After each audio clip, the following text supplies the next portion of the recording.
Gandhi. Dengar namanya kita langsung kepikiran ikon perdamaian kan? Tapi cerita kali ini bukan tentang Mahatma yang udah jadi. Ini cerita tentang pria di baliknya. Cerita tentang seorang anak muda yang jujur aja, penuh kekurangan dan rasa malu. Tapi justru dari situlah dia menempa dirinya jadi kekuatan yang mengubah dunia. Oke, kita mulai dari sini ya. Untuk benar-benar ngerti perjalanannya, kita harus dengerin pengakuannya sendiri tentang rasa malu yang, wah, dalam banget, yang menghantui dia seumur hidupnya. Kutipan ini kuncinya. Kehebatan Gandhi itu bukan hadiah dari langit loh. Itu lahir dari perjuangan yang super sakit melawan kelemahan dirinya sendiri. Nah, hidup masa kecilnya itu penuh kontradiksi. Kenapa?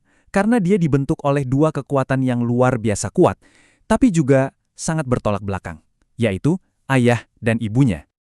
Coba bayangin, di satu sisi ada ayahnya, Kaba Gandhi. Dia ini orang yang sangat duniawi, pragmatis, kadang-kadang pemarah, tapi integritasnya jangan ditanya.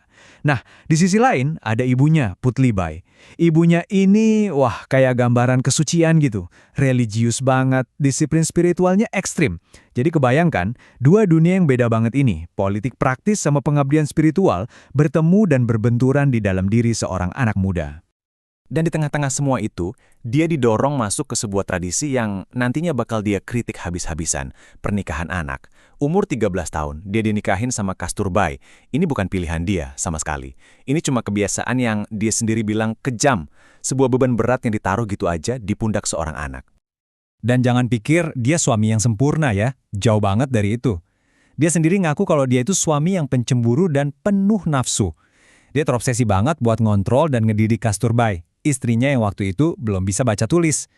Dia maksain ambisinya ke seorang gadis muda yang bahkan gak punya suara. Yah, inilah potret seorang pemuda yang lagi berjuang keras melawan hasrat dan keinginannya buat berkuasa. Perjuangannya soal identitas diri ini nggak berhenti di situ. Justru naik level waktu dia berangkat ke London buat belajar hukum. Jauh dari rumah, penuh tekanan.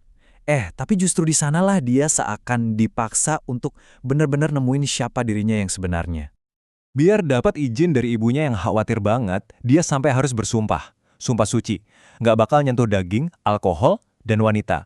Dan sumpah inilah yang jadi kayak jangkar moralnya dia di tengah lautan godaan dan tekanan sosial di Inggris waktu itu. Awalnya sih dia coba buat berbaur, ikut les menari, les biola, bahkan les pidato.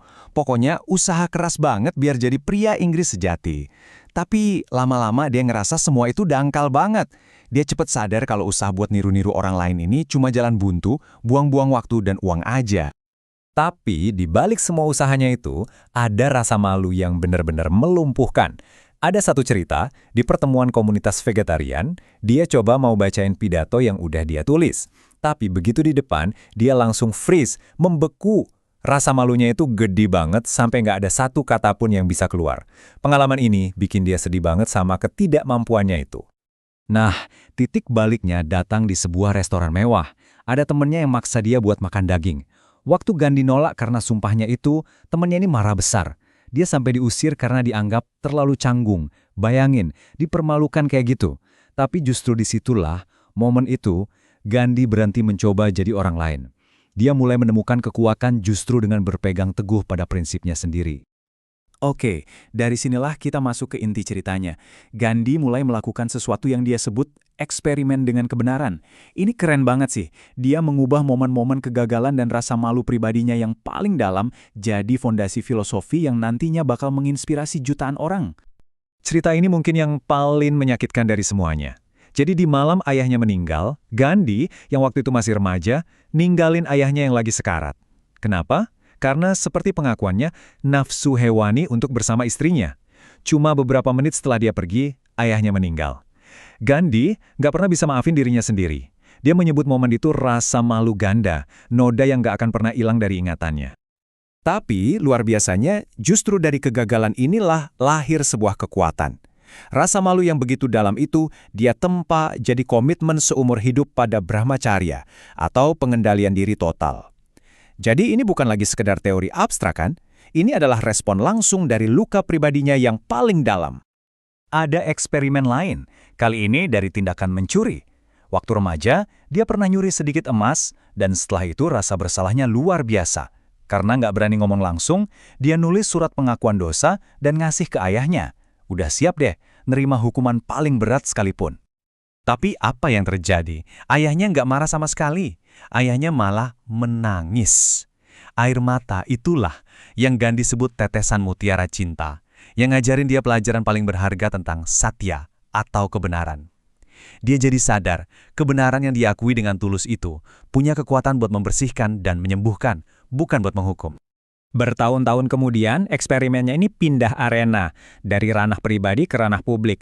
Waktu itu dia udah jadi pengacara muda di Afrika Selatan. Suatu hari, dia dilempar keluar dari gerbong kereta kelas 1. Alasannya, cuma karena warna kulitnya. Itu pertama kalinya dia ngerasain langsung penghinaan rasisme yang sistematis. Dan malam yang dingin di stasiun kereta itu, disitulah Satyagraha lahir. Ini penting ya, ini bukan cuma perlawanan pasif. Satya itu artinya kebenaran, agraha itu keteguhan. Jadi ini metode baru dia, melawan ketidakadilan secara aktif, tapi dengan kekuatan kebenaran, bukan dengan kebencian. Dia sengaja loh bikin kata baru ini. Soalnya istilah perlawanan pasif menurut dia kedengarannya lemah dan negatif. Satyagraha itu sesuatu yang baru. Sebuah perjuangan yang akarnya ada di kekuatan kebenaran, bukan di kelemahan apalagi kebencian. Nah, sekarang polanya jadi kelihatan jelas kan? Kekuatan Gandhi itu bukan datang dari kesempurnaan, sama sekali bukan. Kekuatannya datang dari keberaniannya yang luar biasa untuk menghadapi, dan yang lebih penting, mengubah kegagalannya sendiri. Jadi, jalan untuk menjadi seorang Mahatma itu dibangun dari semua pelajaran ini. Coba kita lihat lagi. Brahmacharya lahir dari rasa malu, Satya lahir dari pengakuan dosa, dan Satyagraha lahir dari penghinaan. Prinsip-prinsip hidupnya itu bukan ide-ide abstrak yang canggih, tapi pelajaran yang dia dapat dengan susah payah dari api pengalaman pribadinya. Bagi dia, kehebatan itu bukan status, tapi sebuah proses menjadi yang nggak pernah ada akhirnya. Semua ini akhirnya ninggalin kita dengan satu pertanyaan penting. Mungkin dari kisah Gandhi ini, kita belajar bahwa transformasi sejati itu nggak datang dari usaha kita menyembunyikan kekurangan, tapi justru dari keberanian kita untuk menghadapinya, mempelajarinya, dan mengubahnya jadi sumber kekuatan terbesar kita. Gimana menurut Anda?